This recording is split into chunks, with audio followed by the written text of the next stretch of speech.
अंतर्राष्ट्रीय महिला दिवस दुनिया भर की औरतों के जज्बे को सलाम करने का दिन है। उन महिलाओं को याद करने का दिन है जिन्होंने अपनी लगन और मेहनत के बूते समाज की दकियानूसी धारणाओं को तोड़ा है। इन महिलाओं ने न सिर्फ पुरुषों के साथ कदम से कदम मिलाकर चलने का हौसला दिखाया है, बल्कि कई क्षेत्रों में वो उनसे आगे भी निकल गई हैं। अंतर्राष्ट्रीय महिला दिवस के मौके पर हमने राजनीति, पत्रकारिता और कानून से लेकर सिनेमा जगत में नया मुकाम हासिल करने वाली कुछ महिलाओं से बात कर उनकी जिंदगी की जद्दोजहद के बारे में जानने की कोशिश की। ये है मीरा अग्रवाल। 50 साल की मीरा उत्तरी दिल्ली नगर निगम की पहली मेयर हैं। इसके पहले भी वो 3 बार पार्षद रह चुकी हैं। उन्होंने वकालत की पढ़ाई की दिल्ली यूनिवर्सिटी के कैंपस लॉ कॉलेज से और 1998 में ये दिल्ली की पहली महिला डिप्टी मेयर भी रह चुकी हैं। मीरा का मानना है कि महिलाओं को अपनी मंजिल हासिल करने के लिए न सिर्फ खुद को बेहतर बनाना है, बल्कि पुरुषों से भी बेहतर साबित करना है। जहाँ पर एक ऑर्डिनरी आदमी को किसी जगह पहुँचने के लिए जितनी इम्प्रूवमेंट या जितनी मेहनत चाहिए, महिला को उससे 1.5 गुना 2 गुना ज़्यादा चाहिए।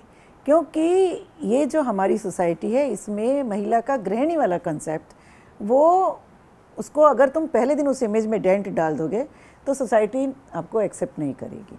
इसलिए वो करते हुए आपको अपने को इम्प्रूव करना है, आपको अपने को प्रूव करना है, उसके बाद फिर दिक्कत नहीं है। मीरा अग्रवाल ने जो मुकाम हासिल किया है वो न सिर्फ किसी महिला के लिए बल्कि पुरुष के लिए भी फख्र की बात है। मीरा ने अगर राजनीति को अपना पेशा चुना तो नंदिता दास उन महिलाओं में शुमार हैं जिन्होंने सिनेमा जगत में अपनी अमिट छाप छोड़ी है। नंदिता ने अपने किरदार के जरिए समाज में महिलाओं के हालात और उनकी मुश्किलों को बेहद जीवंत तरीके से दिखाया है। नंदिता दास के मुताबिक कई फिल्मों का समाज पर इतना सूक्ष्म और गहरा असर पड़ता है कि इसके जरिए हम समाज को नई दिशा दे सकते हैं। बवंडर, फायर, अर्थ और वाटर जैसी थीम बेस्ड फिल्मों से करियर की ऊंचाइयां छूने वाली 43 साल की नंदिता दास बेहतरीन अभिनेत्री के साथ समाज सेवी भी हैं। महिलाओं की समाज में स्थिति से जुड़े किरदार निभाकर उन्होंने अभिनय जगत में अपनी अलग पहचान बनाई है। ये तो पूरे दुनिया में है कि मेल ओरिएंटेड फिल्म ज़्यादा बनती हैं और फिल्मों से कोई आंदोलन नहीं होता है, लेकिन एक मानसिकता पे बहुत असर पड़ता है और इतने सटल ढंग से पड़ता है कि कई बार हमें ही नहीं पता चलता है कि हमारा इस पे मतलब फिल्मों का असर पड़ रहा है या नहीं, पर वो सबकॉन्शियस पे असर पड़ता है। इसीलिए लोग फिल्म जब किसी तरह की जैसे फायर और वाटर को रोकने की कोशिश कर रहे थे, या जैसे M.F. हुसैन की पेंटिंग को रोकने की कोशिश करते हैं, या किसी राइटर को रोकने की कोशिश करते हैं, क्योंकि कहीं ना कहीं लोगों को पता है कि आर्ट और लिटरेचर का प्रभाव बहुत ही सटल पर एक स्ट्रॉन्ग पड़ता है। फिल्म जगत के अलावा ऐसे कई क्षेत्र हैं जिसमें नंदिता दास की तरह दूसरी महिलाओं ने अपनी काबिलियत से पुरुष को अपनी ताकत का एहसास कराया है। ऐसा ही एक पेशा है वकालत, जिसमें गीता लूथरा जैसी महिला वकीलों ने कानून की ताकत का इस्तेमाल कर महिला सशक्तिकरण के क्षेत्र में सराहनीय काम किए हैं। 55 साल की सीनियर एडवोकेट गीता लूथरा 33 साल से वकालत कर रही हैं। अपने लंबे करियर के दौरान उन्होंने महिला अधिकारों से लेकर मानव अधिकारों से जुड़े मामलों और कई हाई प्रोफाइल मामलों की पैरवी की है। कानून की पेचीदगियों और बारीकियां समझने के लिए गीता लूथरा ने लंदन की कैम्ब्रिज यूनिवर्सिटी से इंटरनेशनल लॉ में LLM की डिग्री हासिल की है। मेल लॉयर्स बहुत आसानी से ज़्यादा सक्सेसफुल होते हैं अगर वो सेम अमाउंट ऑफ काम करें।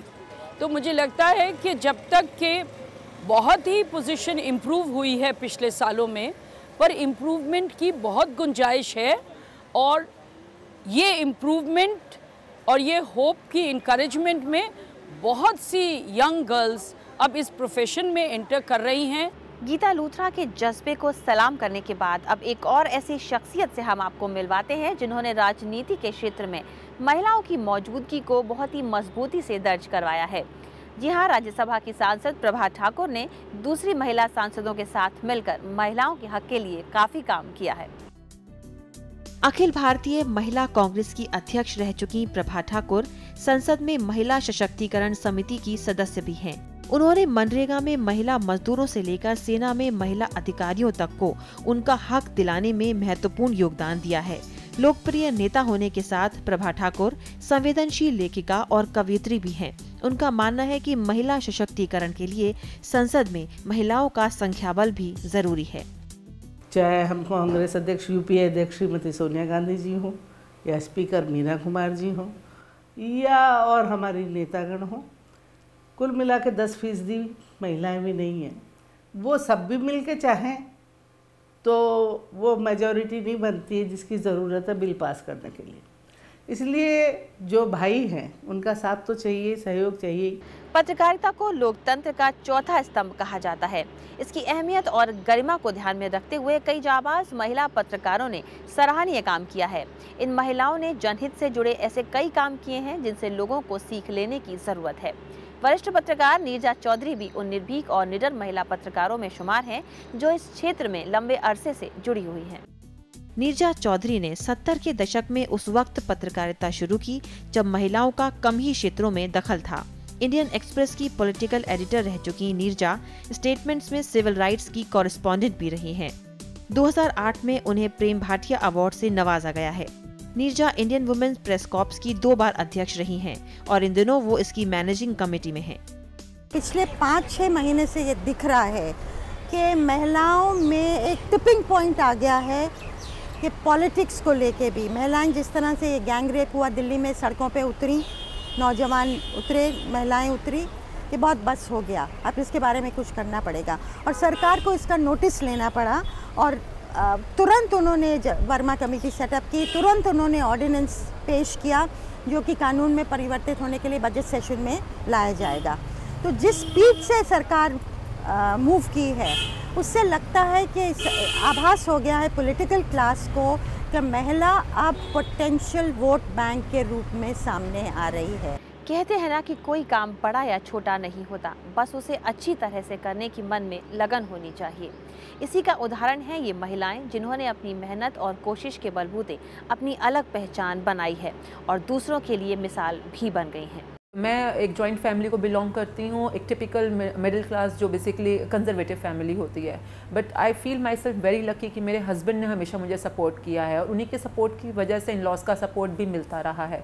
और आज मैं इस मुकाम में हूँ कि खुद मेरे इन लॉज बोलते हैं कि जितना मैं हमारे बेटों ने हमारे लिए इज़्ज़त या नाम नहीं कमाया, उतना एक अकेली एक लेडी ने हमारे लिए इज़्ज़त कमा कर दी है। बट आई फील कि अगर आप खुद को ही सपोर्ट कर लें तो लोगों का सपोर्ट धीरे धीरे खुद मिलना शुरू हो जाएगा। Keep faith in your self. कभी सोचा नहीं था कि मैं ये काम करूंगी, क्योंकि मेरे ख़ानदान में भी दूर से दूर तक कोई ऑटो नहीं चलाता है। वैसे जाट फैमिली से हूँ, रूढ़िवादी परिवार से हूँ, आज भी हमारे यहाँ पे पर्दा पड़ता है, लेकिन समाज के तो बड़े इंसान को जीना सिखा देते हैं। महिलाएं होती हैं जो दहेज प्रथा की शिकार होती हैं, तो वो लेडीज़ें क्या है कि सुसाइड कर लेती हैं, अपने आप को सोचती हैं कि हमारा कोई नहीं है और हम आगे कुछ नहीं कर सकते। लेकिन कम से कम है तो उनका हुनर उनके साथ है। एजुकेशन भी आजकल बहुत ज़रूरी है, एजुकेशन भी उनके लिए बहुत सफलता की पूंजी होती है। और भी कुछ ना हो तो उनका जो एजुकेशन है, उनका जो हुनर है, वो अक्सर उनका साथ देता है। मेरे डैडी ने बोला था जब तुम बाहर निकलोगे, कहीं पर जॉब करोगे, तभी तो तुम्हें किसी चीज़ के बारे में पता चलेगा कि हाँ दुनिया कैसे चलती है। वरना तो घर में बैठ के तो किसी को कुछ नहीं पता कि क्या हो रहा है, न्यूज़ से ही पता चलता है नॉर्मली। पर जब तक तुम कोई चीज़ करोगे नहीं उसके बारे में कैसे पता चलेगा। नॉर्मली जो अच्छे कस्टमर आते हैं वो तो हमारे लिए खुद सलूट मार के जाते हैं कि तुम लड़कियों की मैं दाद देता हूँ कि तुम काम करते हो यहाँ पर। इन महिलाओं का काम ही आज उनकी पहचान है। ऐसी कई महिलाएं हैं जिन्होंने अपने हक और वजूद की खातिर ऐसे काम किए हैं जिस पर किसी भी पिता, पति या बेटे को उन पर नाज हो। पहाड़ों के सपने देखने वाली ये महिलाएं आज आसमान की बुलंदियां छू रही हैं। ऐसी सभी महिलाओं को हमारा सलाम।